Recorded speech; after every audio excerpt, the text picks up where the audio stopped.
Bonsoir, j'espère que vous allez bien. Oui, parce que encore ce soir, je suis avec vous pour faire un live Instagram. Je m'appelle Olivier Courtois, je suis le liseur public et j'ai la chance donc de livrer un live Instagram ici même sur la page Instagram du Salon du Livre de Montréal. Et on fait une collaboration en ce mois de mai pour vous présenter, les finalistes du prix BD-List Québec. Et donc, on a eu la chance de parler avec Patrick Sénécal, avec Jake Dion. On a eu la chance également de parler avec Mélanie Leclerc, avec Catherine Lepage. Et ce soir, on finit la boucle comme ça, tchoup, tchoup, tchoup, avec deux artistes qui sont aussi finalistes. On va tout d'abord recevoir Tom pour parler de Casa Rodeo, une BD muette, intéressant. Et sinon, dans la deuxième demi-heure, à 21h30, on va avoir la chance d'avoir Myrion Mal pour parler C'est comme ça que je disparais. Et ben, vous êtes là. Si vous avez des questions, n'hésitez pas. On est là toute la soirée avec vous. Ça se passe tout doucement comme ça. C'est une discussion très animée, très invitante. Alors, sans plus attendre, je vais envoyer l'invitation à notre cher ami Tom, que je vois déjà aller. Et voilà. Si vous avez des questions, autant pour Tom que pour moi, ou peu importe, on va vous faire des suggestions. Et les suggestions ont été également disponibles sur la page Instagram du Salon du Livre de Montréal. Et on a un concours également. On fait gagner 2 BD aux participants. Vous avez juste à taguer des amis et partager la publication. Et je dis bonjour Tom. Bonjour. Ça va bien? Ça va bien, toi? Ben, ça va très bien. Merci d'être là. Ça fait plaisir. Merci de m'avoir invité. À ton tour maintenant de prendre la place de l'inviter pour nous parler de ta BD qui est finaliste au prix BD-List, Casa Rodeo, qui est sorti tout dernièrement, qui était ta deuxième BD. Tu as sorti donc, il y avait la première BD qui s'appelait 7, je crois. Oui, 7. Tu l'as sous la main? Je l'ai. Oui, je l'ai ici, juste encore. Yeah. Je sais pas s'il y a des gens qui ont déjà lu 7. Et Casa Rodeo, donc, c'est ta deuxième. Elle est aussi en muette, la BD 7, c'est ça? Oui, ben c'est ça, Casa Rodeo, c'est un peu une suite OK. de 7, si on veut. C'est une bande dessinée qui, ben je veux dire, une autre histoire entièrement, mais dans le fond, c'est pas vraiment comme deux histoires qui. T'as pas besoin d'avoir lu 7 dans le fond pour comprendre Casa Rodeo, mais ça se passe dans le même univers, puis c'est les mêmes personnages. Dans Casa Rodeo, c'est donc les maisons qui décident de quitter, qui sont tannées de se faire vivre la vie dure, les déchets, les personnages. Donc, on le voit déjà dès la couverture. On voit les maisons qui partent en courant, qui décident de quitter ce monde-là. D'où est venue cette idée-là? Je pense que tu travailles un peu en improvisation. Tu essaies de lancer le crayon, puis où ça va t'amener. Puis en plus, c'est comme composé. Il y a même des petits intermèdes dans ton histoire aussi. Comment t'es venu Casa Rodeo? Casa Rodeo, c'est venu. J'étais à la fin de mon secondaire, puis c'est là que j'avais commencé à travailler sur ces personnages-là, justement. Tu sais, t'as Caropin le lapin écrivain, t'as Dessert le cochon scientifique fou, puis t'as Souchet le canard mage noir. Et c'est ça, j'avais créé ces personnages-là, puis je cherchais des histoires à qu'est-ce que je pourrais faire avec eux autres. Et j'ai sorti juste cette image parce qu'ils étaient tous des colocs à ce moment-là. Ils le sont encore dans Casa Rodeo et dans Sept. Et je voulais faire une histoire que leur maison les abandonne. À ce moment-là, il n'y avait pas de raison pourquoi la maison les abandonne. Il n'y avait pas d'histoire. C'est juste, oh, j'aime l'idée d'une maison qui fait juste se pousser puis abandonne ses locataires. Ça me faisait rire. J'avais juste aucune idée quoi raconter avec ça, là. Fait que... Mais ça vient de là. Fait que c'est ça, fin de secondaire, là. Ça fait un petit bout, là. Puis ton style, tu l'as développé dans le fond. Tu as fait la formation à l'université de l'Outaouais, je crois que tu es allé suivre ta formation là. Fait que j'imagine que ton style aussi de puiser dans la BD muette, ça s'est déjà développé. Déjà à l'école, tu avais un peu ce champ-là d'expertise que tu avais envie de dessiner. En fait, non. Non, en fait, maintenant que tu le dis, c'est plus avec les films muets OK?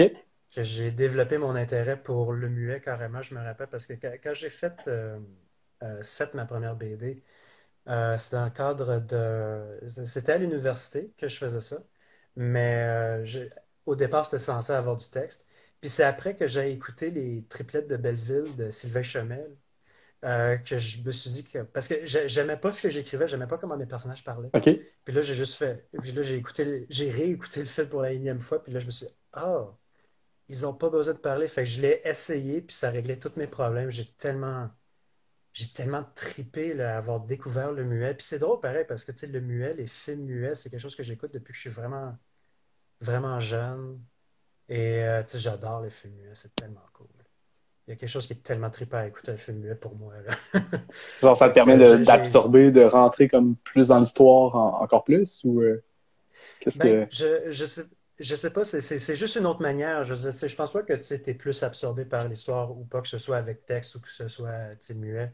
C'est plus que tu sais, c'est tellement différent. Puis je pense que c'est plus personnel pour moi parce que j'ai vraiment trouvé ma manière de parler Mhm, avec le muet. Euh, Est-ce que tu sais, je pense pas que je suis la personne qui a les meilleurs mots au monde pour vraiment expliquer tu sais, une histoire ou raconter une histoire. Puis ça se traduit mieux pour moi avec des images. Et tu sais, une des affaires que je trouvais dans les premières versions de 7, c'est que les personnages, les expressions faciales, puis leur pantomime, dans le fond, en disaient assez. Puis même que quand ils parlaient, ils répétaient le geste qu'ils faisaient. Fait que mhm. ils en disaient assez juste en faisant des actions. Ouais, puis même en tant que lecteur aussi, j'en parlais avec le libraire où je suis allé chercher Casa Rodeo qui l'avait lu également, puis il disait justement ça prend quasiment plus d'attention une BD muette qu'une BD avec texte parce qu'en plus tu te permets aussi de mettre des petits trucs cachés aussi un petit peu à travers ça. Tu sais, notre œil doit constamment essayer de comprendre, d'analyser, puis souvent on parle de Mhm. littératie, souvent on parle de les gens aiment pas la lecture, c'est compliqué, ben, peu importe. Mais là, on essaie de déchiffrer juste avec les yeux l'essentiel de l'histoire aussi. Puis le scénario, c'est pas juste un scénario simple et c'est réglé. Là, tu rentres dans quelque chose de complexe aussi, dans une quête un peu plus complexe. Puis même en tant que lecteur, c'est ça, faut avoir une bonne attention finalement pour suivre le tout. Puis on peut redécouvrir même à une deuxième lecture des trucs qu'on avait échappé à la première. Puis notre attention peut prendre autant une attention assez différente. Là. Mais merci. Ben, ouais, en fait, c'était quelque chose que tu sais, je me disais. Tu sais, je le faisais avec 7, mais je voulais vraiment le pousser un petit peu plus avec Casarodeo. Parce que ce que j'avais commencé à réfléchir un petit peu avec 7, c'est que c'est vu que les personnages sont pas capables de parler, tu sais, c'est pas seulement avec leurs mouvements, c'est pas juste avec Mhm. les yeux qui vont parler, c'est carrément avec leur environnement. Et qu'est-ce que l'environnement est capable de dire sur leurs émotions en ce moment? Tu sais, une des affaires que j'adore faire, c'est de carrément euh, illustrer la chambre d'un personnage. Parce que ben, tu sais, vu qu'il n'est pas capable de parler, tu sais, Ouais. c'est comment est-ce qu'il vit et tout ça, ben, tu sais, je veux dire, tu vas souvent voir par sa chambre. Moi, je trouve que c'est une bonne manière de voir une chambre d'un personnage pour dire, OK, voici qui est ce gars-là. Là. Et ça te permet d'en dire beaucoup sur le personnage, j'ai l'impression. Fait que, puis ouais, mais tu sais, les détails en général, tu sais, c'est moi qui s'amuse. Tu sais, j'aime beaucoup mettre des petits détails ici et là. Là. Mais j'essaie toujours, en tout cas, j'essaie de me peaufiner avec ça. Là. Mais je veux vraiment que tu sais, ces détails-là, tu sais, le fait que ça te prenne un petit peu plus de temps à Ben, regarder cette d'écrire, ouais, bande ben, dessinée-là. ouais, Ouais, carrément. ouais, Puis aussi, ouais, tu utilises les maps, tu sais, il y a quelques maps aussi à travers le livre comme ça, qui nous permet de ouais, vivre ouais, aussi. Tu sais, on éclate les cases, puis on y va à fond dans la ouais, découverte. Là, il y en a quelques-unes dans ces grandes épopées-là. ouais, c'est ça, elle était vraiment le fun à faire, cette carte-là. Je sais pas, j'étais en train d'écouter un documentaire sur l'Odyssée d'Ulysse, puis je me suis dit, ah, ça serait le fun. Que ça va juste être le fun de faire comme, de démontrer l'Odyssée de ces personnages-là qui essaient de retrouver leur maison, là, juste avec cette carte-là. Là, puis, en fait, ouais, c'est ça, au départ, que je pense que Casarodeo était supposé être vraiment inspiré de l'Odyssée d'Ulysse, puis là, je suis comme, oh non, c'est ok, ok, peut-être, wow, ok, non, c'est trop. Puis as-tu des souvenirs d'enfance, justement, de BD? Est-ce que tu as des moments marquants que tu te rappelles que, je sais pas, tu regardais des Oui, BD, tu allais en chercher à la bibliothèque municipale ou...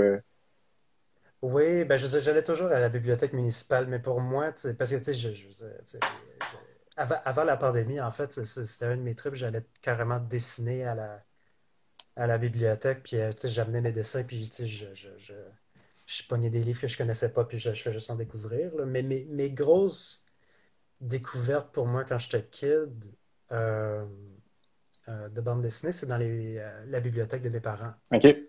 Qu'eux autres avaient des vieux classiques des années 60, 70. Tu sais, comme la grosse influence pour moi, ben, en tout cas les deux grosses influences. Pour moi, c'était Le Concombre masqué de Mandrika OK. et aussi La rubrique à braque de Gottlieb. Parce que c'était ces deux bandes dessinées que j'ai carrément découvertes dans leur bibliothèque. C'est comme, tu sais, ma mère est allée chercher les rubriques à braque. Elle habitait à Belleuil. Elle a fait tout le chemin pour aller à Montréal pour se trouver la rubrique à braque. Fait que c'est cette version-là que j'ai. C'est vraiment cool. Puis c'est ça, c'est des bandes dessinées qui sont tellement absurdes et pétées, chacun à leur manière. Puis ça a été pas mal eux autres. C'est ça, je les lisais quand j'étais tout petit. Et ils ont vraiment une grosse influence sur moi, là. Surtout avec le concombre masqué qui m'a vraiment montré euh, que c'est possible de faire une bande dessinée dans un monde totalement absurde, totalement décalé, puis quand même que ça fasse du sens dans ce monde-là, que tu es capable de suivre, Hmm. malgré toute l'absurdité. Tandis que la rubrique à braque, c'était le slapstick par excellence, là. Tu sais, il n'y a pas une face où il n'y a pas une joke qui me faisait pas rire. Une joke visuelle, dans le fond, là, qui me faisait pas rire dans cette BD-là, là. Puis tu m'enseignes surtout comme des animaux, bon, des objets des maisons, tout ça. Est-ce que t'as tenté des expériences aussi avec peut-être des personnages plus humains ou plus quotidiens? Est-ce que tu y arrives? Y a-t-il une inspiration qui vient quand tu t'en vas dans ce domaine-là ou tu restes, faut que tu t'éclates Ben, un peu plus loin? j'aime beaucoup dessiner les animaux parce que je sais pas, depuis que je suis tout petit, je dessine des animaux parce que je les trouve plus intéressants que les humains, OK. là. En tout cas, en Ah ouais, termes OK. de dessin, là. Mhm. Je sais pas, je trouve ça plus le fun de dessiner des animaux que des humains parce que je sais pas, ça me fait un petit peu penser à. C'est un peu comme les fables de La Fontaine ou quelque chose du genre, où est-ce que tu peux donner une personnalité à cet animal-là parce que cet animal-là te fait penser à telle émotion ou tel genre de personnage. Comme par exemple, mon personnage Carapin, le lapin, est très déprimé, il est un peu un lâche et tout ça. Puis tu te dis comme ça fit pour un lapin qui sont toujours sénères, toujours fuyards. Tandis que le canard qui est un peu plus dans les vapes, un peu plus dans ses rêves avec la magie et tout ça. Pour moi, ça marche parce que c'est un oiseau, puis il est un peu. Quand tu le vois sur l'eau, je sais pas, tu le fais juste le voir flotter, puis il y a juste comme. OK. C'est bizarre, c'est complètement relié par rapport à l'émotion que j'ai par rapport à cet animal-là. Mais Hmm. en tout cas, je veux dire, pour revenir aux humains, j'aimerais ça essayer de faire quelque chose avec les humains à un moment donné. Il y a moi qui essaye un peu OK. avec les humains dans Casaradeo, dans un des chapitres. Attends un petit peu, je vais juste le retrouver.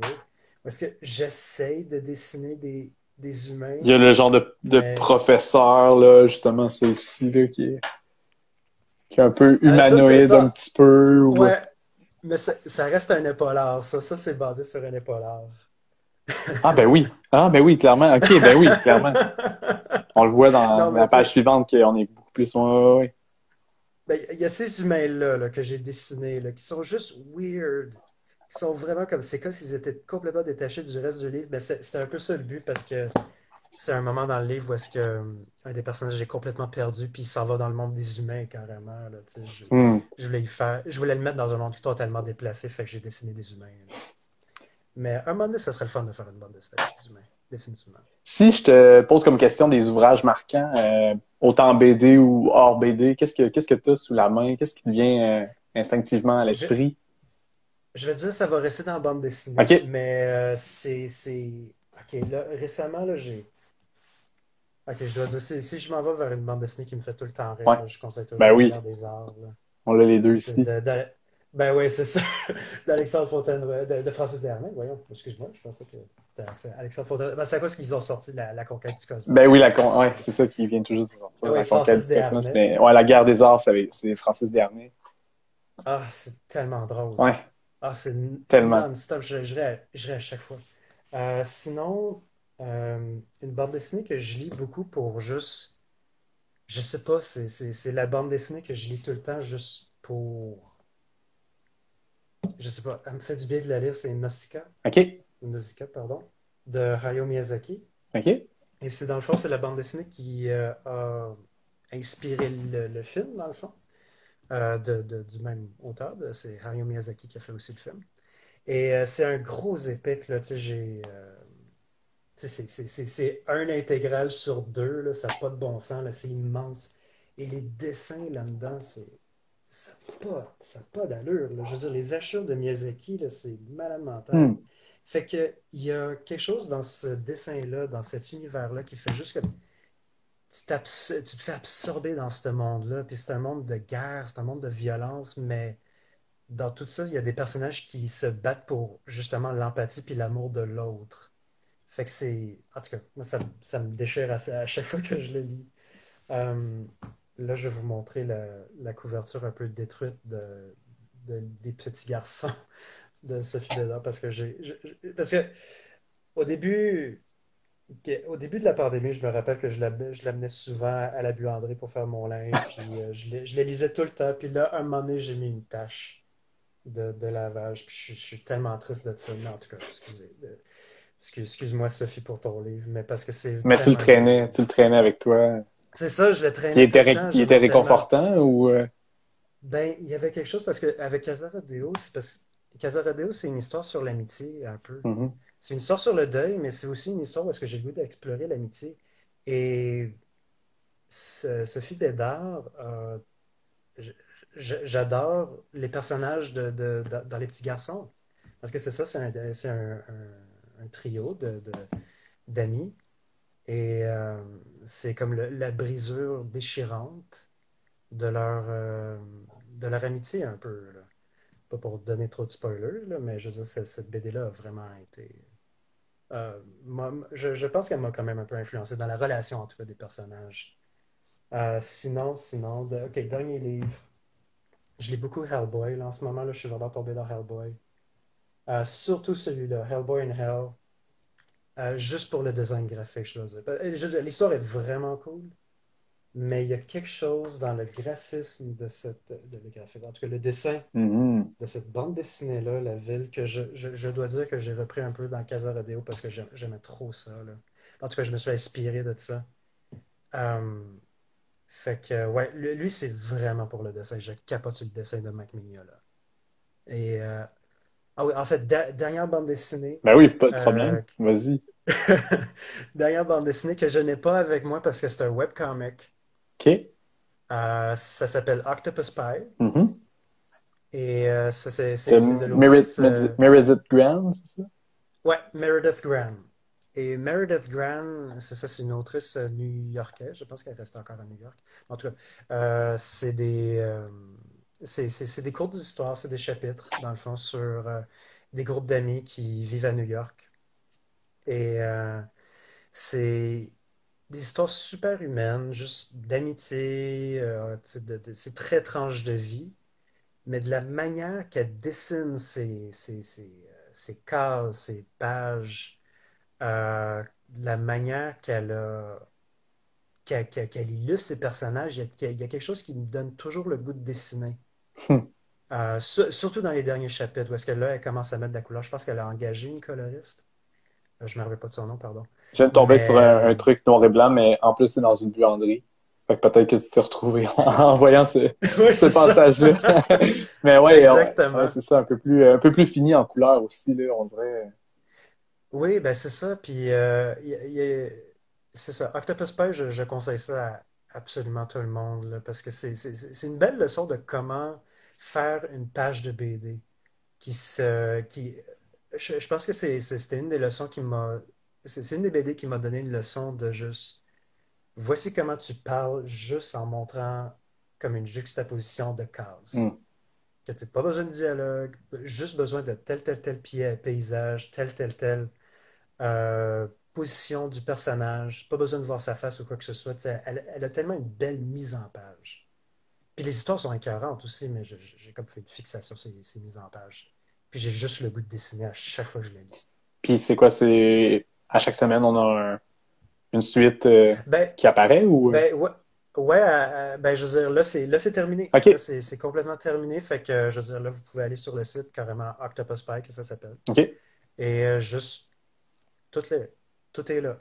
Puis vous pouvez, tu sais, il y a des livres qui se vendent aussi sur le magasin de Meredith Graham, mais tout le livre est là. Tous les livres sont là, carrément. Hmm. Fait que ça vaut vraiment la peine. C'est super belle BD. Puis si je te dis une écrivaine à découvrir, BDiste, je pense qu'il y avait peut-être Caton que tu avais envie Oui, de parler ou en ouais. tout cas de mettre un petit peu sur le radar. Ouais, ben je veux dire, tu sais, ben, tu sais, comme Francis Desharnais avec la guerre des arts qui m'a fait rire puis fait rire. 14 c'est une là, qui, je veux dire, ça manque jamais, là. À chaque fois, elle me fait rire. Il y a quelque chose dans son dessin puis les dialogues qu'elle utilise. C'est drôle pareil parce que tu sais, je me rends compte que tu sais, beaucoup de mes bandes dessinées sont très verbomoteurs, motrices, pardon. Toi, tu te retrouves à l'opposé de ça, Ouais, un c'est ça, peu. exactement. Mais de la manière que Caton, les dialogues avec ses dessins, ça me fait cramper là, à chaque fois. Puis je veux dire, tu sais, elle fait rire. Je veux dire, elle est tellement bonne dans ce qu'elle fait. Elle fait rire tellement de monde. Là, tu sais. Je veux dire, j'ai pas les ananas de la colère là, avec moi là, en ce moment parce que je les ai passés à une de mes amies. Là, parce que c'est ça, les ananas de la colère, c'était vraiment Ouais, tellement bon. Puis ouais, c'est tellement beau. Moi, j'ai souvent le plaisir de lire des extraits. Puis, est-ce que je peux te lire le début? Je vais l'offrir aux gens parce qu'on aime ça aussi lire des extraits un petit peu. Puis, ben, ouais, vas-y. en plus, gars, hey, j'avais même pas remarqué, j'ai la chemise des ananas. Hey, je suis tellement hawaïen. Dans le fond, faut dire que ça se passe à Trois-Rivières, mais on s'imagine que Trois-Rivières est rendu un état hawaïen un petit peu, là, dans l'esprit d'eux. Alors, le soleil se couche sur le quartier hawaïen de Trois-Rivières. Les trifluviens rentrent chez eux le cœur léger. Au loin sur le fleuve, un banc de belugas saute hors de l'eau pour dire au revoir aux dernières lueurs du jour. C'est l'heure à laquelle Marie-Pomme termine son chiffre du samedi après-midi à l'ananas d'or, bar, mai tai, pina colada, œuf dans le vinaigre. Voilà. Puis là, on rentre dans l'histoire avec cette jeune Marie-Pomme qui tripe sur les aventures de Madame Shirley McSnuffle. Et là, évidemment, elle va vouloir vivre aussi une enquête. Une affaire que je veux dire de Caton, une des affaires que j'aime le plus chez elle, c'est les noms qu'elle donne. Mhm. C'est les noms qu'elle va trouver. Comme Marie-Pomme, je sais pas pourquoi. Tu sais, des fois, tu as juste des noms qui te font rire pour zéro raison, juste à cause que de la manière qu'ils sonnent. Marie-Pomme, ça me fait rire à chaque fois. Puis tu vois comme c'est son poisson à un moment donné qui s'appelle Poupie. Là, tu sais. Je sais pas, tu sais, Il y a elle trouve son des dernier noms aussi, qui me des font enquêtes rire. de Scooby-Doo, là, mais bien tourné. Ouais, Puis justement, relation entre un maître et son chien. Puis le maître qui a l'impression que son chien est tellement intelligent, mais son chien parle pas pantoute. Puis c'est que des accidents un Exactement. par-dessus l'autre. Là. C'est très drôle. Là. Vraiment, c'est rocambolesque à chaque fois. Là. Elle est Ah, capable de nous c'est plonger carrément génial. dans des aventures qui se peuvent pas. Puis, Oui. Ouais, puis c'est drôle pareil parce que, tu sais, Caton a fait de l'humour que moi, je serais jamais capable de faire. Là, parce que, tu sais, c'est tellement. Ça se trouve dans le dialogue, tu sais, mélangé avec le dessin. Fait que c'est. Ouais, c'est sûr que, tu sais, mon humour est différent parce que moi, il n'y a rien de visuel. Tu sais, moi, je suis plutôt basé sur le slapstick et tout ça. Tu sais, bien qu'elle va faire du slapstick, elle aussi. mhm. Euh, mais en tout cas, je sais pas, il y a quelque chose qui vient tellement me chercher dans son humour. Puis Puis, si je te parle de Fred, l'histoire du corbac au basket, ouais, c'est drôle, j'en ai parlé, ouais, on ça, en a parlé la semaine dernière avec Mélanie Leclerc, là. Puis elle aussi, ah ça a oui, été ouais, très marquant pour elle. Fred, de son nom, Frédéric Othon Théodore Aristide, oui. qui est né à Paris puis qui est décédé en 2013. Puis Mhm. donc toi aussi, tu as eu quelque chose d'assez marquant avec cette œuvre-là, avec ce Ouais, BDiste-là. Fred, ben, surtout pour cette bande dessinée-là, l'histoire du corbac au basket, je veux dire, j'adore Philémon, mais l'histoire du corbac au basket m'a vraiment cherché parce que, tu sais, il y a de l'humour là-dedans, c'est sûr, mais tu sais, ça reste quand même une histoire très triste, là. Et tout est raconté par métaphore visuelle. Tu sais, il y a du dialogue, c'est sûr, mais tout est raconté par euh, tu sais, la dépression d'une personne, tu sais, lui qui s'en va à sa job, puis comment il est rejeté de tout le monde. Tu sais, comment c'est montré? C'est juste montré par le fait qu'il est un corbeau Mhm. et comment il est compris de personne. Puis je pense que c'est une des bandes dessinées qui, en fait, je pense que c'est la bande dessinée qui m'a un peu montré comment raconter par des métaphores visuelles. Parce que c'est vraiment rien comme ça qui parle. Euh, tu sais, c'est sûr que c'est avec les dialogues et tout ça, mais tu sais, les images qui accompagnent cette bande dessinée-là sont tellement fortes pour moi, là. C'est une super belle bande dessinée. C'est weird, c'est bizarre, c'est absurde au coton. Puis oui, c'est humoristique, mais tu sais, c'est tuerie jaune. C'est des moments difficiles. Hmm. Et ça, c'est une autre affaire. Tu sais, je veux dire, il a exploré des thèmes vraiment durs, puis il a quand même été capable de faire quelque chose de drôle malgré ça. Puis ça a été un peu quelque chose que je voulais moi-même faire, tu sais, avec mes bandes dessinées. Tu sais, j'avais le goût de parler de trucs un petit peu plus tough. J'avais le goût de parler des trucs un petit peu plus personnels. Puis des fois, j'allais plus un petit peu plus dans mes angoisses et tout ça. Mais tu sais, si je l'avais pas fait avec l'humour, là, je me serais pas enduré, là. J'aurais tellement pas aimé ça, faire ça sans humour. Mhm. T'as Et besoin de je pense l'humour. que, T'as besoin de ça. oui, Ouais. oui, ben je pense que c'est de même que je veux dire, j'y ai jamais vraiment pensé, là, mais je pense que c'est vraiment de même que je vais être capable de parler, d'aborder les sujets que j'aborde, dans le fond. Fait que, ouais, Hmm. ouais. Fait que lui il m'a définitivement donné Hmm. Puis si on une parle bonne de piste. également, je pense que Miki Yamamoto avec Sonny Oui, Sonny oui, oui, Anne, ça aussi ça a été dans oui. tes Sonny une Sonny BD Anne, qui t'a accroché, qui t'a oui, accompagné. oui, oui, Puis là? juste un instant, Ah je ouais, vais ouais, juste oui, la certain, chercher. certain, on va la chercher.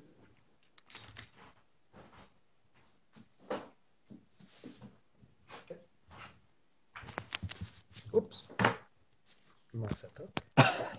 Oui, fait que Sonny Sonny Anne, c'est... oh, excusez. Ouais, c'est cette bande dessinée-là. Ah ouais, Et c'est qu'est-ce que une c'est? BD, c'est une bande dessinée sur une femme qui reste seule dans une voiture, dans le fond. Elle vit dans une voiture. Et c'est juste elle, puis ses voyages, puis c'est les gens qu'elle rencontre, les connexions qu'elle fait, puis les...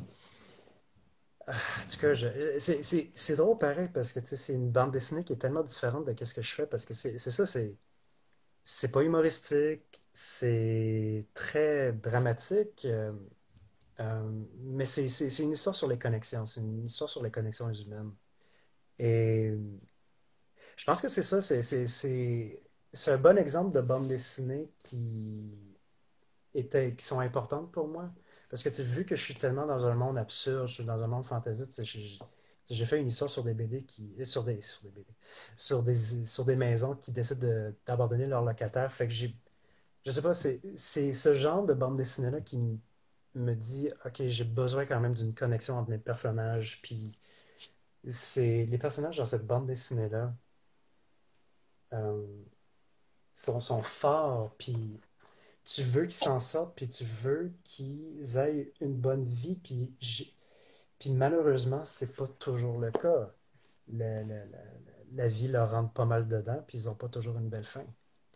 Et ça, c'est définitivement quelque chose que je voulais explorer un petit peu plus avec Casa Rodeo. Fait que, ouais, Sonny Anne m'a définitivement mis sur. Tu sais, comme Fred m'a mis sur la piste de la métaphore visuelle. Tu sais, Miki Yamamoto, ça plus sur les connexions. Hmm. Ouais. Ben, merci, Tom, de nous avoir ouvert ta bibliothèque comme ça, puis de Ça fait nous avoir plaisir. parlé de Casa Rodeo qui est disponible dans toutes les librairies, mais on a aussi un concours sur la page Instagram du Salon du Livre de Montréal que les gens peuvent en Ouais. fait partager en story et taguer des amis, puis on fait gagner une BD pour qu'ils puissent le découvrir aussi à la maison. On va pouvoir envoyer ça. Puis dans quelques instants, on va sûrement rester un peu dans la même veine parce que est-ce que tu as eu la chance de lire C'est comme ça que je disparais de Myrion Mal? Oui, Ouais. oui, On parle de oui. dépression, on parle de anxiété, puis Oui, c'est un magnifique. Là, je l'ai bouffé tout d'une shot. ah oui, hein. J'étais allé le chercher, puis un soir, j'ai juste comme tout bouffé. C'est tellement un beau livre. Puis là, on est dans le verbeux quand même. On a quand Oui, même ben c'est beaucoup de ça. textes. On est toujours, on est toujours dans le verbeux. Ouais, puis on a des So- passages qui sont tellement beaux aussi. On a des textos à travers ça, ah, des pages de comme ça aussi, on navigue que c'est finalement puis on rentre là-dedans. ouais, Bien, ouais. bien. Donc, on va aller voir Myriam maintenant. Félicitations, félicitations Tom pour Casa Rodeo. Merci beaucoup. Merci beaucoup, merci à toi. Merci. Donc, voilà, on continue le live. On va aller directement avec Myrion, voir si elle est là, pas loin. Merci beaucoup. Alors, allons voir. Myrion. Myrion Mal. On l'envoie ici. On l'envoie comme ça. Alors, voilà. On va maintenant parler de C'est comme ça que je disparais de Myrion Mal qui vient d'apparaître. Salut Myrion. Oui, allô, j'ai suivi le live de Tom, merci à lui. C'est drôle, je l'ai croisé dans la rue en début d'après-midi. C'est vrai? Ouais. Quelle coïncidence merveilleuse. Croisé sur la rue, maintenant croisé directement sur les réseaux sociaux. Eh oui. Merci d'être là avec nous pour parler de C'est comme ça que je disparais. Merci à vous. Aussi finaliste au prix BDListe Québec. Donc, magnifique BD que j'ai eu la chance de lire également, que j'ai eu la chance de déguster, de me sentir pas tellement bien non plus à travers tout ça, avec le personnage qu'on suit tout le long de cette histoire-là. À la base, c'était un zine, hein? C'est comme une deuxième mouture, là, d'une certaine façon. Il me semble que j'avais entendu. Oui, bah d'abord j'avais fait un zine et puis après ça j'avais l'impression que c'était pas l'histoire était pas finie et puis c'était un moment, moi j'attendais le moment où j'allais pouvoir faire une longue fiction et je me suis dit bon ben prenons ce temps-là et continuons cette histoire. On se retrouve dans la vie d'une jeune femme qui essaie de commencer un livre, un roman, qui essaie de d'écrire, qui essaie de créer, puis qui a une difficulté, qui a un trou, un grand trou dans son cœur, un grand trou dans sa vie, une tornade en tant que telle, qui broie un peu de noir aussi à travers ça. Est-ce que ça a été le cas pour toi aussi? Est-ce que c'est inspiré un peu d'une situation qui est arrivée ou pas du tout, des gens autour de toi qui... Bah moi je pense que c'est comme ça que je disparais. Pardon.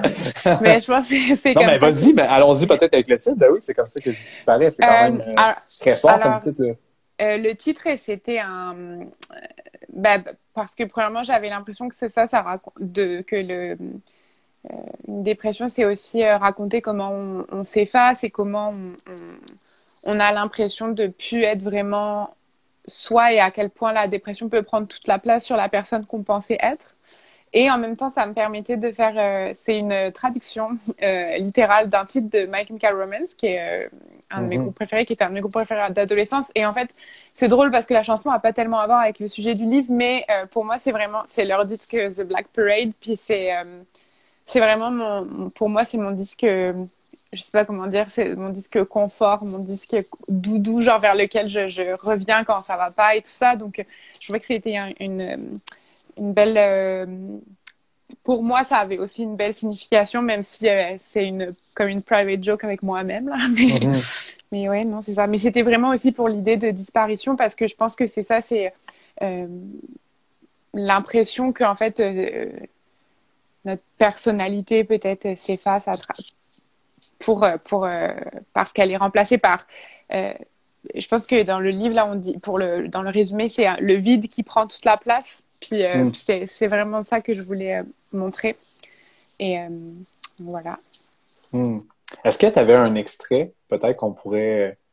Tu avais envie de lire, peut-être que ça peut nous lancer aussi, mettre l'eau à la bouche. Ben, je peux lire les premières pages. J'avais prévu 2 extraits, mais je me dis toujours que l'entrée dans le livre est peut-être je sais pas, la meilleure façon de commencer. Donc, je vais commencer la lecture. Désolée. La première fois où j'ai eu le goût de mourir, j'avais genre 12 ans, mais ça compte pas celle-là. Pourquoi ça ne compte pas? Ben, ça compte pas parce que c'était ponctuel. Je veux dire, ça ne m'a pas traumatisée.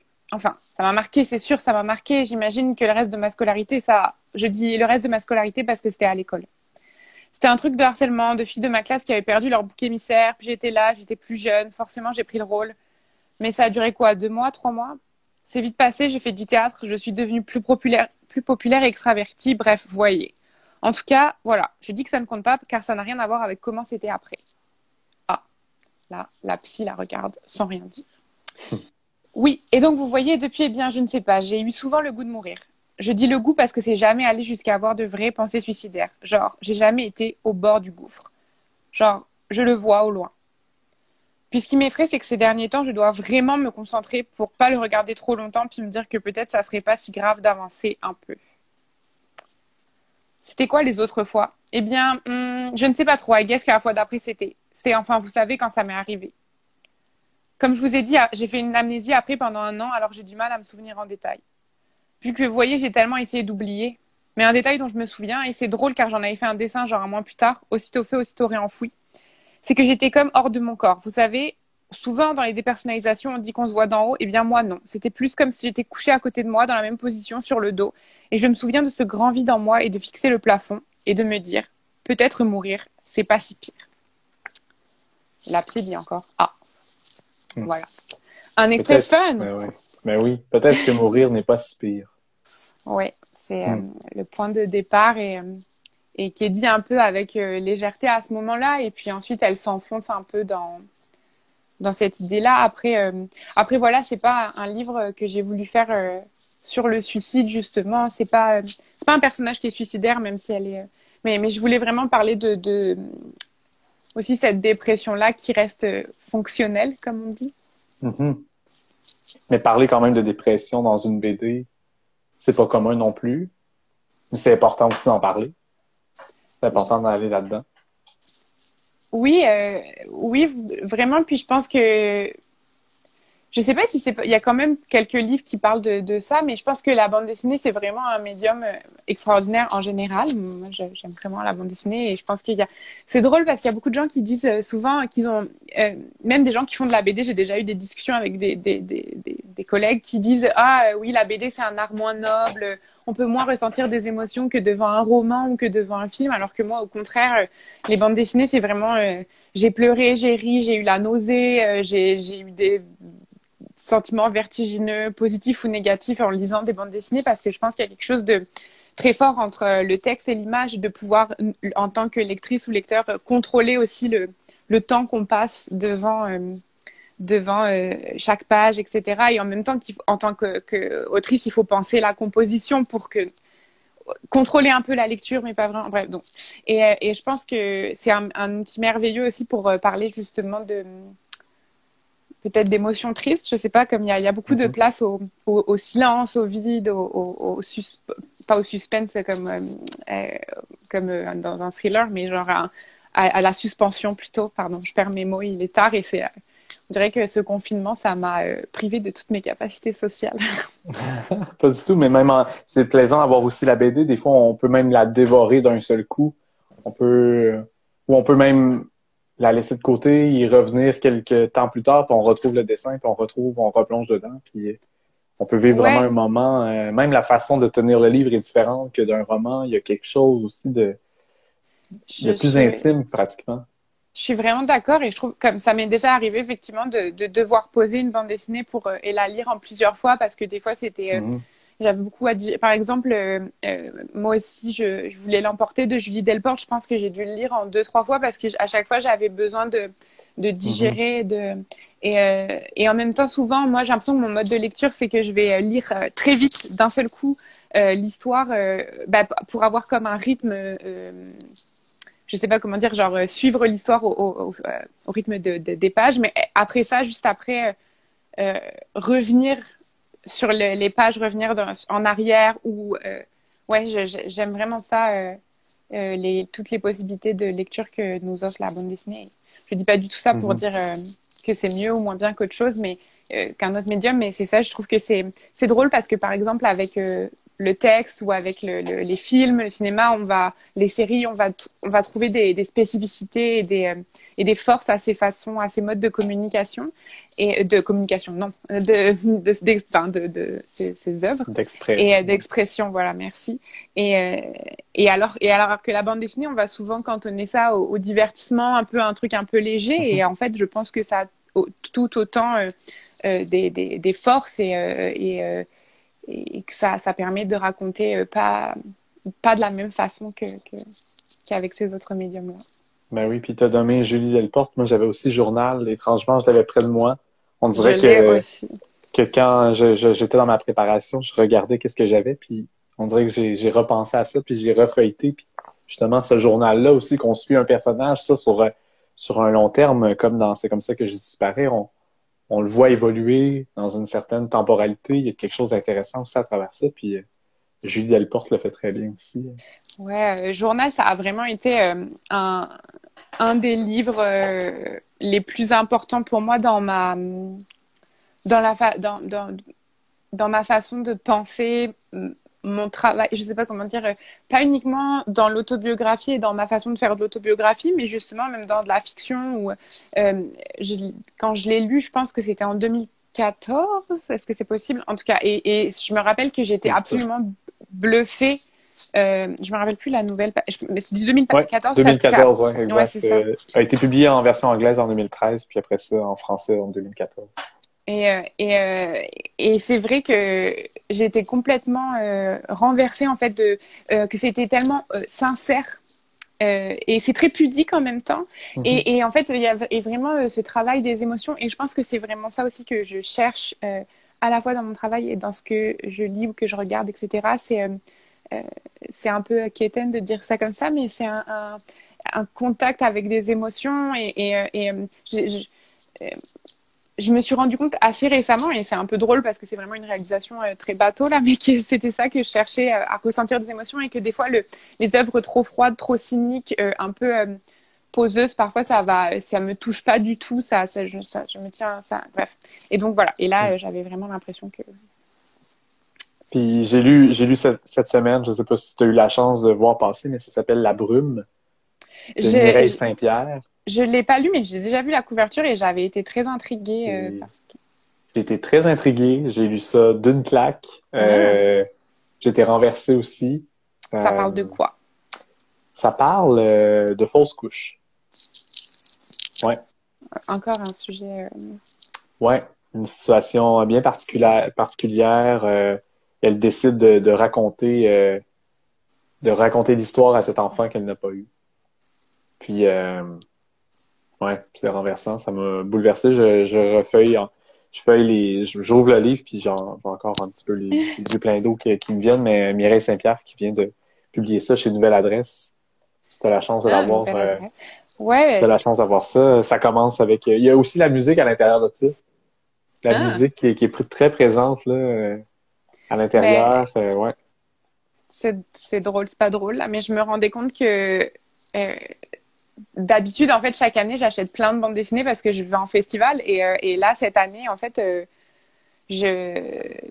ouais, c'est ça. Le fait de pas être en festival, ça m'a privé des sorties parce que ça, c'est juste une habitude qu'en librairie, je vais m'acheter plutôt des livres, d'autres genres de livres que de la BD, et que je me réserve ça pour les moments sociaux et un peu magiques des festivals.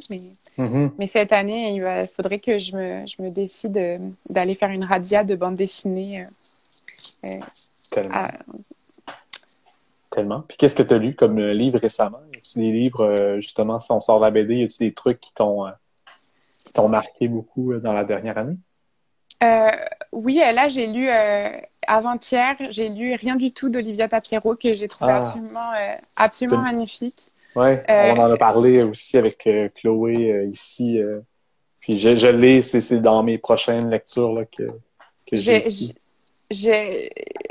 En fait, c'est drôle, je l'ai pris avec moi, puis je suis allée lire au parc, puis j'ai lu en une traite, puis je pense que je vais le relire parce que un peu, comme je disais, j'ai eu du mal à m'arrêter, et je trouvais ça vraiment très fort et vraiment. Ouais, ça m'a beaucoup touchée, et j'ai vraiment envie de le relire plus doucement parce que, ouais, c'est ça, j'étais vraiment aspirée.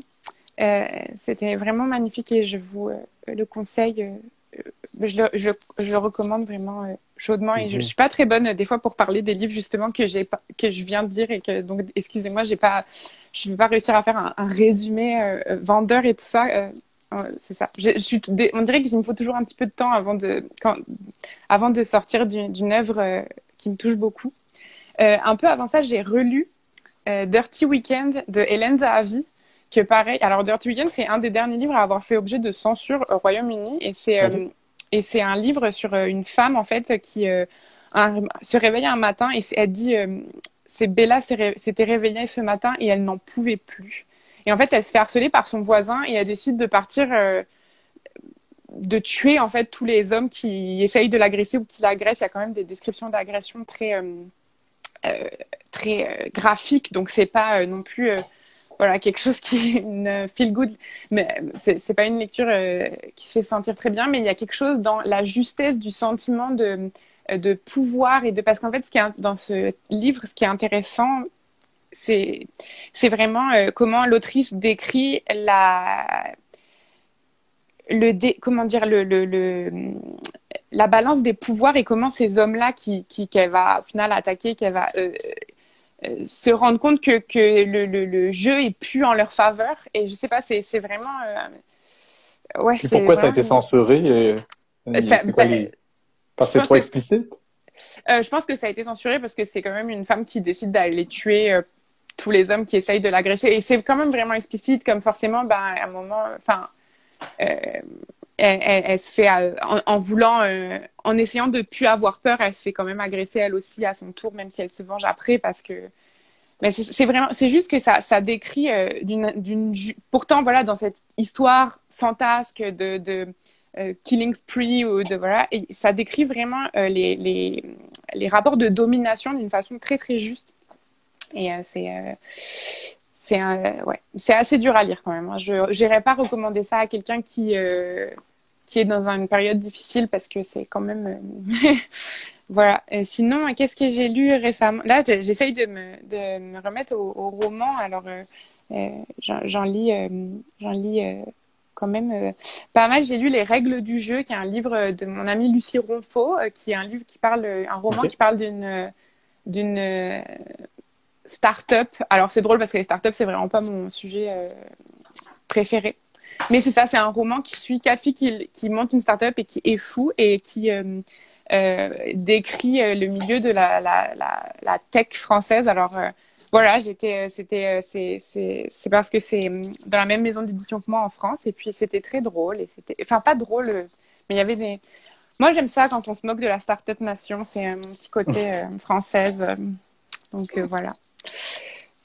Mais c'est ça, et je sais pas si vous voulez que je parle de bande dessinée aussi pour revenir à Ben oui, pourquoi pas, ça, pourquoi pas. Ben oui, si tu as encore des propositions, des trucs marquants aussi. Ou... Mais ouais, j'ai amené... Alors, je pense que Tom en a pas parlé, mais je sais pas si vous connaissez. Oui, on en a parlé. Oui, non, je sais, c'était une blague. J'ai vu, mais moi aussi, je recommande chaudement Les petits garçons de Sophie Bédard. Parce que je pense que Sophie, qui est ma colocataire d'ailleurs, donc elle m'entend peut-être parce que je suis dans le salon, c'est vraiment une des meilleures dialoguistes de notre époque. Et comme disait Tom, c'est ça, il y a vraiment un truc dans ces dynamiques entre les personnages et de raconter cette amitié de traiter l'amitié comme on traite habituellement les histoires d'amour avec autant d'importance. Je sais pas, je trouve que c'est nécessaire et puis c'est beau puis c'est triste à la fois. Puis c'est très drôle aussi. Sophie est vraiment hilarante. Bon, bravo. Quand je lis, quand elle me fait lire son travail en cours, ça me donne tout le temps envie de faire de la BD. Et après, je me mets en compétition avec elle. Puis je suis comme mais en une compétition saine, pas une compétition. Parce que je trouve que. Mais sinon, j'ai pris. Moi aussi, j'ai pris des mangas. Ouais, les mangas. Et donc, moi, je suis une grande fan de shoujo manga. C'est ça que j'ai lu pendant toute mon adolescence et je pense que ça m'a beaucoup, beaucoup marqué aujourd'hui encore. Et j'ai voulu un peu rejeter ça quand j'ai commencé à devenir une ado cool qui lisait de la bande dessinée indépendante. Et en fait, maintenant, j'y reviens avec amour. Et par exemple, mes deux préférés, c'est Gals de Miona Fuji et Nana de Ayazawa. Oh my God, Nana. Ouais, Nana, c'est quand même un classique, mais en fait, il y a quelque chose de. Donc, l'histoire, Gals, c'est on suit cet ado qui s'appelle Ran Kotobuki. Désolée, je le lis comme je le lisais quand j'avais 10 ans là. Mais et en fait, par exemple, je vais vous montrer la première page. Je sais pas si on voit très bien, mais c'est un homme qui lui dit comme je t'ai offert un cadeau, on peut aller au Love Hotel. Et là, elle lui donne un coup de poing et il s'en va tout là-bas. Et, euh, et en fait, c'est des petites ados qui règlent tous leurs problèmes avec la bagarre. Mais tous les problèmes, genre l'exclusion scolaire, la prostitution pour les ados, les mauvaises notes, les professeurs harceleurs, tout est réglé avec de la bagarre. Même genre, à un moment, des fois, c'est un peu drôle parce que genre, elles vont se bagarrer parce qu'il y a une fille qui a pas assez confiance en elle, puis t'es comme, ok, il me semble que c'est pas comme ça qu'on va régler ça, c'est vraiment hilarant. Je trouve ça trop trop drôle, puis c'était vraiment mon idole quand j'étais adolescente, l'héroïne. Je la trouve, c'est vraiment très très drôle. Donc voilà, je vous conseille si vous aimez, par exemple, rire et ainsi que vous battre. Rappelle-moi le titre, c'était quoi juste avant? Rappelle-moi le titre de l'autre manga que tu viens de nous présenter. Gals, avec un point d'exclamation. Gals. Et puis Nana, donc de Aiyazawa, qui est vraiment un classique. Moi, j'adore Aiyazawa, même si c'est pas la meilleure personne pour avoir un bon rapport à son corps, car tous ses personnages sont des top modèles Langevin. Et en fait, Nana, c'est vraiment très dur. En fait, c'est l'histoire de deux filles qui s'appellent Nana et qui vont se retrouver par hasard en colocation. Et il y en a une qui est complètement fleur bleue et voilà, et preppy, puis toute positive attitude, etc. Et l'autre qui est comme une punk rockeuse, séparée de son amour, qui est beaucoup plus rock'n'roll, quoi, et vraiment cool. Et en fait, elles deviennent des amis très très proches, et en même temps, on suit leur vie et leurs problèmes. Et des fois, c'est vraiment très dur aussi. Il y a des sujets, il y a un personnage qui s'appelle Takumi, et donc celles qui ont lu vont savoir que Takumi, c'est vraiment un gros naze. Non, mais c'est pas, et c'est vraiment c'est pour ados, mais voilà, ça parle d'agression, ça parle de relations toxiques, ça parle d'abandonner ses rêves, et en même temps, c'est pareil, c'est très drôle, et c'est vraiment de la narration, comme un talent dans ces deux livres. En fait, je pense qu'il y a vraiment une façon de raconter les histoires qui est hyper inspirante, et c'est souvent moqué les shoujo parce que c'est fait par des femmes pour des jeunes femmes, mais vraiment les deux. Et pareil au niveau des émotions et de l'expressivité du dessin, moi c'est vraiment ce vers quoi je tends vraiment très très fort, quoi. C'est tellement dynamique, c'est tellement avec des visages super expressifs, et ouais, plein d'astuces de dessin, et pareil des façons de raconter super délicates aussi, et parfois beaucoup plus drôles. J'ai 3 mots dans mon vocabulaire, excusez-moi. Mais est-ce que tu veux dire que, dans le fond, il y a des gens qui jugent ce type de manga-là, ou parce que ça a un public très cible et ça peut revendiquer certains trucs? Oui, je pense que, en fait, souvent, c'est ça, parce que je suis pas non plus une spécialiste du manga, j'en ai beaucoup, j'en lis encore un peu maintenant, mais c'est vraiment, j'ai surtout lu du shoujo. Moi, c'est vraiment surtout ça que j'ai lu dans mon adolescence et même encore aujourd'hui. C'est ça, c'est du manga pour jeunes filles.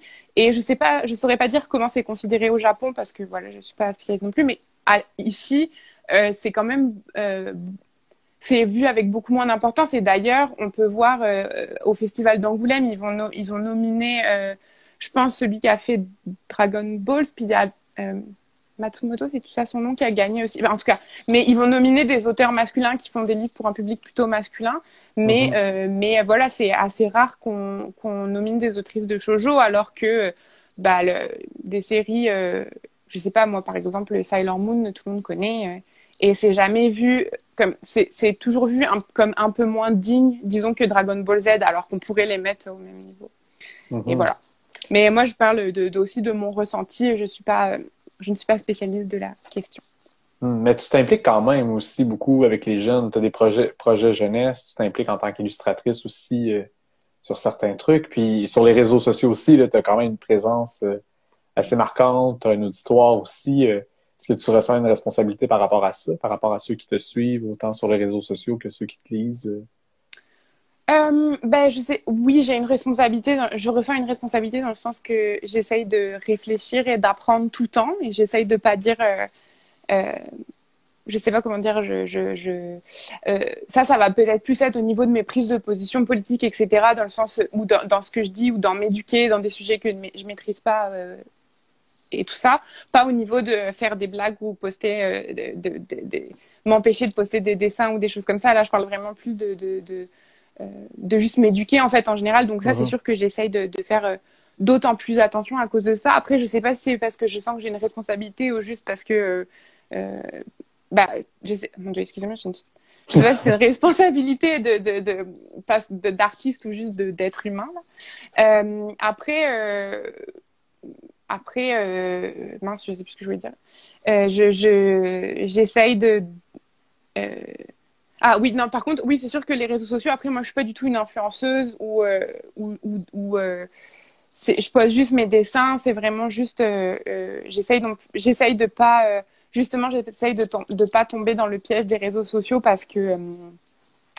Quand on est artiste, en plus, notamment, il y a vraiment un truc de la productivité, puis de poster un peu toujours. Par exemple, Instagram, qu'est-ce qu'ils veulent? C'est qu'on poste toujours la même chose, toujours le même genre de dessin à la même heure, en faisant des stories puis des reels, tout ça. En tout cas, désolée, je suis une millennial. Je ne suis pas une Gen Z. Des reels. Mais il faut qu'on fasse comme ça pour booster sa présence en ligne. Et des fois, c'est rageant parce que l'algorithme, bref. Et en même temps, avant moi, j'ai commencé la BD, il y avait les blogs BD et ça, c'était vraiment super bien parce qu'on pouvait exister comme on voulait sur Internet. Et maintenant, il faut suivre ces règles-là. J'essaye de pas, justement, c'est ça, j'essaye de pas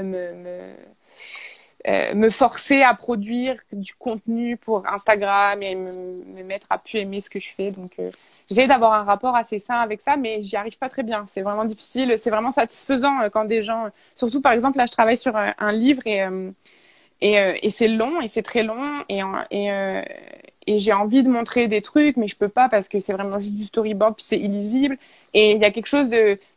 On est quand même très seul. En plus, avec la situation actuelle, on est encore plus tout seul. Et j'avoue que des fois, j'ai envie de juste mettre un dessin puis d'avoir des petites notifications et d'être comme « Ah, ouf, d'autres humains connectent avec moi. » Un partage d'une certaine façon. Ouais, c'est ça. Puis c'est comme ça que je disparais également. On parle aussi, les réseaux sociaux, mais beaucoup les relations par texto, par... le personnage est un peu aussi prise là-dedans. Il y a des échanges, attendre après l'autre, la présence des autres un peu virtuellement par les textos. Ça se retrouve aussi, là, on le ressent là-dedans. C'est comme ça que je disparais. Il y a ça, une présence finalement qui s'effiloche parce que c'est une présence numérique peut-être qui... Oui, c'est ça. C'est qu'en fait, pour moi... c'est drôle parce que au début, quand le livre est sorti, il y a des gens qui m'ont demandé si je voulais faire une critique des réseaux sociaux, mais pas du tout. C'était, je suis pas très, je veux dire, moi, comme je disais, j'utilise Instagram de façon professionnelle ou quoi, donc les gens me demandaient si je voulais faire une critique en mode de, oh, la vie rêvée des gens. Et donc, on se sent mal parce qu'on voit des gens en maillot de bain sur la plage, alors que moi, je ne suis pas d'influenceur ou d'influenceuse. Donc bon. Mais c'était vraiment plus la façon de communiquer. J'ai l'impression qu'aujourd'hui, c'est ça, on se parle beaucoup par SMS, on se parle beaucoup par Instagram, on se parle beaucoup par Messenger. Et moi, c'était plus pour montrer en fait qu'en se refermant sur elle-même, les seuls moyens qui lui restent pour s'ouvrir au monde, c'est Internet, enfin s'ouvrir au monde, connecter avec le monde. Et en fait... petit à petit, même ça, elle finit par le fuir. Et je pense que c'est aussi quelque chose comme... C'est drôle parce que surtout avec cette année qui vient de passer, ce truc-là d'être... comment dire, il y a comme une idée que souvent, c'est comme des fausses relations, les relations par écrit, par message, par texto, tout ça. Et en fait, non, il y a aussi une fatigue qui vient avec ça. Et il y a aussi comme... ça peut être tout aussi pesant que des relations, que de s'ouvrir aux gens en face à face, mais voilà, c'était plus un truc que moi j'aime vraiment ça, mettre des façons de communiquer par téléphone dans mes livres parce que je pense que ce qui m'intéresse beaucoup, c'est de voir comment, moi c'est comme ça que je construis mes histoires, c'est en observant ma vie, mais aussi les gens autour de moi, j'essaye d'être attentive. C'est ça, comment dire, je pense, j'essaye de mettre toujours ce mode de communication dans mes livres parce que c'est aussi comme ça dans ma vie. Moi, je suis trop sur mon téléphone et puis je communique trop avec les gens par téléphone et puis, ouais, voilà. On arrive déjà à 22h, on est déjà sur la fin. Il y a juste Sophie qui dit ça fait du bien d'entendre quelqu'un parler du fardeau qui vient avec les algorithmes sur Instagram. Donc, merci d'avoir parlé de ça. Merci. Ça poursuit, ça résonne tellement avec ce que je pense et ressens ces temps-ci, c'est troublant. Ah. Quel titre encore? C'est comme ça que je disparais. Ben, il reste peut-être une petite minute. Est-ce que Myrion, tu voudrais offrir le deuxième extrait que tu avais de C'est comme ça que je disparais? On pourrait terminer là-dessus. Avec plaisir. Alors, j'ai mis un petit marque-page. Magnifique. Hop. Alors, en fait, là, le personnage principal s'occupe d'une autre personnage qui vient de faire, qu'elle connaissait pas, mais elle est à un parti, puis qui a fait une crise de panique. Donc, elle va lui chercher de l'eau et après, elle l'a isolée pour qu'elle se calme. Elle lui dit, hey, c'est la première fois que tu fais une crise comme ça? Devant des gens, oui. J'ai un peu honte. Ah non, faut pas, c'est trop pas ta faute. Il est odieux, ce gars. Moi, ça fait longtemps que j'aurais fait une crise. Je sais qu'il veut pas être méchant, mais juste, pourquoi il fait ça? Il est idiot ou quoi? Non, mais mon cul, il veut pas être méchant, pardon. Désolé, mais si tu lui dis que ça t'angoisse et qu'il continue, c'est juste qu'il s'en fout. Oui, c'est déjà ce qui me stressait quand on se voyait, il était full intense. Je hais les dudes. En plus, il avait des accès de violence, ça me mettait super mal. Pas physique, hein, mais juste une colère super vive. Ah, quel enfer. Tu m'étonnes que ça te fasse paniquer. Je dois avoir l'air d'une folle, quelle horreur. Hey, dis pas des choses comme ça. Moi, je suis folle, mais c'est ok. Comment ça? Bah, j'ai genre vraiment souvent pas le goût d'exister. J'ai essayé de voir une psy, mais elle était nulle. Puis genre, quand j'en parle à mes amis, je sais pas, c'est weird. Elles comprennent pas trop, ça leur fait peur. Mon ex, c'était pareil, je l'ai laissé, du coup, ça m'aidait pas. À chaque fois que je faisais une crise de panique, elle me criait dessus. Ouch. Tu fais quoi alors pour gérer ça? Au début, je me culpabilisais. Je pensais d'abord à ma petite sœur, ensuite à mes parents, puis à un de mes amis proches. Je pensais aux gens qui ne se remettraient pas de ma mort. À part eux, je me disais que les autres s'en remettraient. Mais bon, c'est pas très simple de faire ça. Internet me l'a dit. Mais là, ça fait longtemps maintenant. Je sais comment je fonctionne. Je sais ce qui me calme. Par exemple, sortir prendre une marche, boire de l'eau, pleurer, parler à ma sœur. Ça prend du temps, mais ça passe. C'est juste que ça me fatigue. Voilà. Merci Myrion. Merci de nous avoir partagé ça. Merci de m'avoir accueilli. Ben, ceux qui sont intéressés, il y a un concours sur la page du Salon du Livre de Montréal. Vous pouvez remporter une des copies de Casa Rodeo et de C'est comme ça que je disparais. Regardez, je peux faire. Ah, t'es aussi. Hey, merci beaucoup. C'était Lis-moi Montréal dans le cadre du Festival de la BD de Montréal. Je m'appelle Olivier Courtois. Et merci à toute l'équipe du Salon du Livre. Merci à tous les artistes qui ont participé à ça.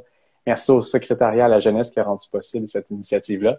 Puis Lis-moi Montréal continue encore toute l'année. Il va y avoir plein d'autres projets qui vont apparaître. Puis tu as parlé de manga. Il y a même Otaku qui vont prendre possession du compte Instagram du Salon du Livre de Montréal dans les prochains jours pour prendre d'assaut puis faire vivre les mangas sur Instagram puis sur le compte du Salon du Livre. Voilà. Merci Myrion. Merci à vous. Passez Bonne une soirée belle à soirée. tous. Bonne nuit bye à tous. Bye. Bonne nuit, oui. Allez vous coucher.